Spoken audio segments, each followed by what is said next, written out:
So these are some examples for you, but I'll go on to the next slide.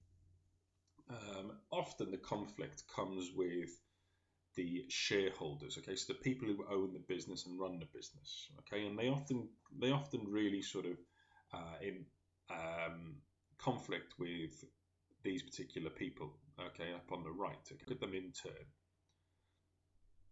The managers, for example, okay.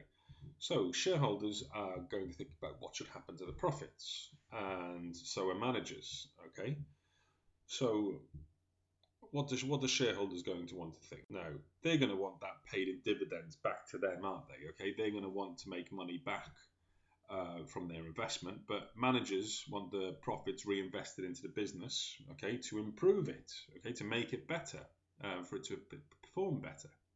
We look at that compared to employees. Now, shareholders and managers are always going to conflict with employees, okay, because vast majority of employees, if the business is making a little more profit, they want higher pay, okay, and shareholders are always going to want to have cheap workers, okay, not that they don't want to pay them minimum, but they want to try and drive down costs as much as they possibly can do, and labour is probably the largest cost for any particular business.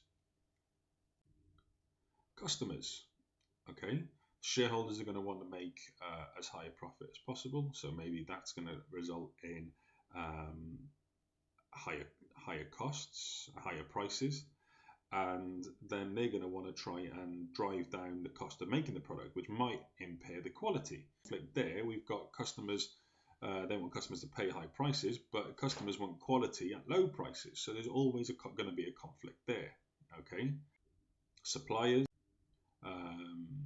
shareholders want them to be able to deliver quality stock on time and won't be able to pay on credit, so pay, a month or 2 months later, okay. So, but suppliers would prefer them to pay their bill straight away instead. Local community, shareholders, of most businesses probably do have a social conscience, but they really want as little interference as possible from the local community, okay. But local community are always going to want to get local businesses to help local events and the local community. So could, if a large business is set up in Llanidloes, it won't be too long before the rugby club, the cricket club, the football club start knocking on their door looking for sponsorship, okay. Now, I've used this example for years. Obviously, maybe it doesn't sort of apply too much for you, but while I was out in Madrid, the Atletico Madrid football team, they switched their stadiums from pretty much right in the city centre out to a new sort of swanky one outside of the sort of city limits near the airport. Okay, now if we look at the sort of the conflicts that these are going to have here, okay, so for shareholders, turning the stadium from the city centre to the outskirts meant that they were able to build a much bigger stadium, a much more swanky stadium. They were able to sort of have a lot more of the sort of the VIP boxes that generate a lot of money for football clubs.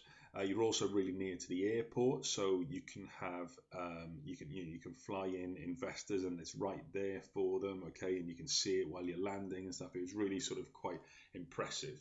Okay. Now, for the fans, it has positive impacts and negative impacts. Okay, so it means that a lot of businesses, a lot of fans are going to miss the fact that it's right in the city centre, and you lose that little bit of, you lose that atmosphere of a city centre football stadium. Okay, but it does mean they get a larger stadium on the outskirts of the city. Okay, the players and the managers, they're going to maybe benefit from that because the club might be making more money, so they'll be able to ask for more wages. The manager's going to ask maybe for more money to spend on players to make it better. Okay, but then if you consider the local community around the old stadium, okay, it was in sort of close to the city centre, but they made a lot of their money on match days, selling beer and rolls and sandwiches, and it really boosted the local economy of the local people. Okay, so if you look at the different way that stadium move has impacted those, okay, you can see that there is conflict. And there's loads of sort of local examples that I'm sure you could think of. So, the decision to sort of close down Lower Ashley, well, that maybe benefits shareholders. They can sell off the stock and sell off the